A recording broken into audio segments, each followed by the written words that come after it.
ഈ കാസർഗോഡ് കുമ്പളയില് ഫലസ്തീന്റെ മൈമ് നടന്ന സംഭവം അറിയില്ലേ?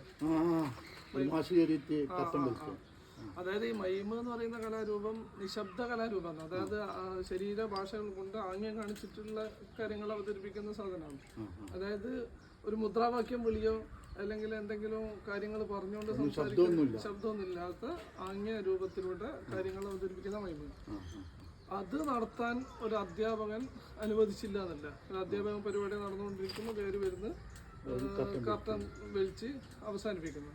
അപ്പോൾ അതിനോട് സർക്കാർ സ്വീകരിച്ച സമീപനമുണ്ട്. അതായത് കൂടുതൽ ചർച്ചയായി മാധ്യമങ്ങളിലും പൊതുസമൂഹത്തിൻ്റെ ഒക്കെ ചർച്ചയായ സമയത്ത് സർക്കാർ അതിനെതിരെ പ്രതികരിച്ച് സർക്കാർ വീണ്ടും മൈമ നടത്തുമെന്നൊക്കെ പറഞ്ഞ് കഴിഞ്ഞ തിങ്കളാഴ്ച നടന്നു.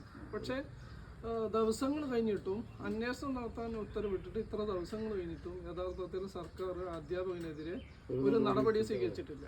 നമുക്കറിയാം സൂംബ ഡാൻസിൽ അതിനെതിരെ പ്രതികരിച്ച ടി കെ അഷ്റഫ് ഉണ്ട്. ടി കെ അഷ്റഫിനെതിരെ സർക്കാർ നടപടിയെടുത്തു. പക്ഷേ ഇക്കാര്യത്തിൽ സർക്കാർ മെല്ലെപ്പോക്ക്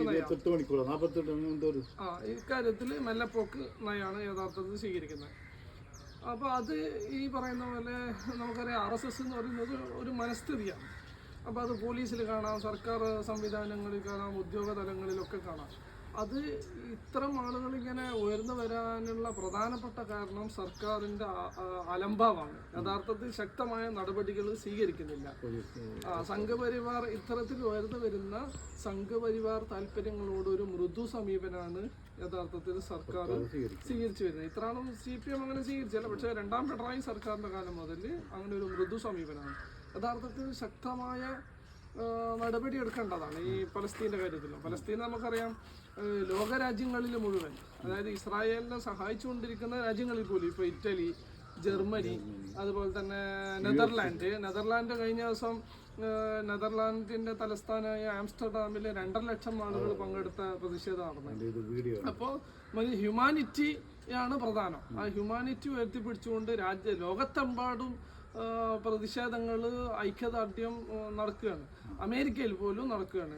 പിന്നെ അതായത് ഈ ഗാസയിൽ നടക്കുന്ന ഇസ്രായേലിന്റെ മനുഷ്യത്വ വിരുദ്ധമായ അക്രമങ്ങൾ അവസാനിപ്പിക്കണം, വംശഹത്യ അവസാനിപ്പിക്കണം എന്ന് പറഞ്ഞിട്ടുണ്ടാകും. പക്ഷെ അപ്പോഴും നീ ഒരു കാര്യം ആലോചിക്കണം, ഇന്ത്യയിൽ കേരളത്തിന് പുറത്ത് അത്തരം പ്രതിഷേധ പരിപാടികൾ നടക്കുന്നില്ല. ഇനി ഏറി വന്ന കർണാടകയോ തമിഴ്നാടോ കേരളം ഉൾപ്പെടുന്ന ദക്ഷിണേന്ത്യയിലാണ്. മറ്റ് സംസ്ഥാനങ്ങളിലൊന്നും തന്നെ ഈ പരിപാടി നടക്കുന്നില്ല. അത് ഈ സംഘപരിവാറും ഭരണകൂടവും ഉണ്ടാക്കിയ ഒരു ഭയത്തിൻ്റെ അന്തരീക്ഷമുണ്ട്. ആളുകൾ പ്രതിഷേധിക്കാൻ വേണ്ടി തയ്യാറാവുന്നില്ല. അതോടൊപ്പം തന്നെ ശ്രദ്ധിക്കേണ്ട കാര്യം എന്ന് പറഞ്ഞാൽ പൊതുസമൂഹം, ഇന്ത്യയിലെ പൊതുസമൂഹം ഇസ്രായേലിന് അനുകൂലമായി ചിന്തിക്കുന്നിടത്തേക്ക് എത്തിയതാണ്. കാരണം ലോകത്തെമ്പാടും നടക്കുന്ന പ്രതിഷേധങ്ങൾ മുസ്ലിം സംഘടനകളുടെ നേതൃത്വത്തിലല്ല. ഇപ്പോൾ യൂറോപ്പിൽ നടക്കുന്ന പ്രതിഷേധങ്ങൾ, പിന്നെ അതുപോലെ തന്നെ മറ്റ് ലാറ്റിൻ അമേരിക്ക രാജ്യങ്ങളിലും കൊളംബിയൊക്കെ നമുക്കറിയാലോ, പിന്നെ അമേരിക്കയിൽ നടക്കുന്ന പ്രതിഷേധങ്ങളൊന്നും, അതായത് അവരൊക്കെ ഹ്യൂമാനിറ്റി മുൻനിർത്തിയുള്ള പ്രതിഷേധ പരിപാടികളും ഗസക്ക് ഐക്യദാർഢ്യമാണ് നടത്തിക്കൊണ്ടിരിക്കുന്നത്. അതൊന്നും മുസ്ലിം സംഘടനകളുടെ നേതൃത്വത്തിലല്ല.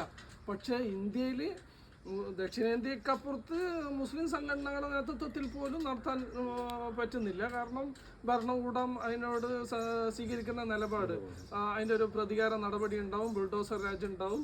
അതുകൊണ്ട് തന്നെ പിന്നെ മുസ്ലിം സംഘടനകൾ കേരളത്തിനപ്പുറത്തേക്ക് അത് നടത്തുന്നില്ല. അതോടൊപ്പം ഇന്ത്യയിൽ ബഹുഭൂരിപക്ഷം വരുന്ന മതേതര സമൂഹം ഇല്ലേ, അവർക്ക് ഈ മനുഷ്യത്വപരമായ ഒരു സമീപനം വേണ്ടേ? അവർക്ക് ഈ ഗാസയിൽ നടക്കുന്ന വംശഹത്യക്കെതിരെ പ്രതികരിക്കാൻ തോന്നുന്നില്ല. അവർക്ക് അക്കാര്യത്തിലൊന്നും പറയാനില്ല.